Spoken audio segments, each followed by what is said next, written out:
second round, very important.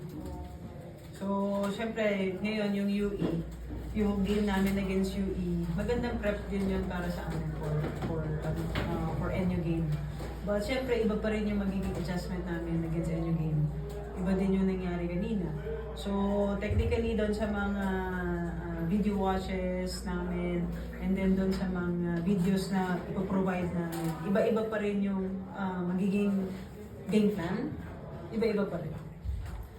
Coach, Second round para mas makatulong pa sa FEU.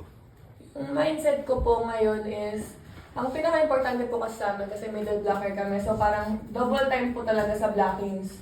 So, yun po yung pinaka-mindset ko nitong papasok na second round na hindi lang puro dapat atake. Kasi nga, middle blocker, so dapat blockings yung makontribute namin sa team. And very crucial kasi siya sa sistema po na binubuo namin.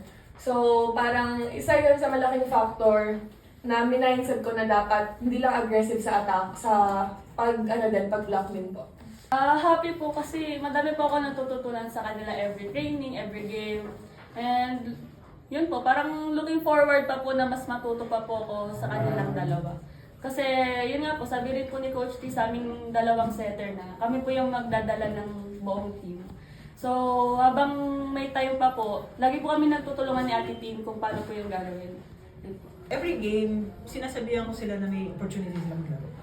Every game. Kasi respect yun sa kalaban namin. But it's up to them kung magde-deliver sila or hindi. But yung opportunity, sinabi ko, every time na may opportunity ko, hindi miss. So, galing ah. So, sana, hindi ulit, di ba? Yung consistency. Hindi, yun din yung inaano ko. So, nag-gain niya yung momentum niya, nag-gain na motivate siya.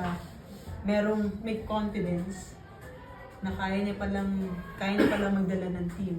So, tingnan natin, against NU. Yes. Yun yung mga challenges. Malaki yung challenge na binibigay ko sa mga setters. Hindi lang porket sabihin natin second setter siya. Meron pa rin siyang role. Malaki yung role nila. Malaki din yung responsibility nila sa team. At hindi ko inaalis yun sa kanila. Siyempre ako, medyo strict ako sa kanila, sa kanila dalawa. So, lahat ng overloads, lahat ng technicals, lahat ng mga accessories, and even in-game, in-training, scrimmages, nakatutok ako sa kanila. So, siguro sanay na sila sa boses ko, pero hindi ako nananawa. Play with pressure po talaga.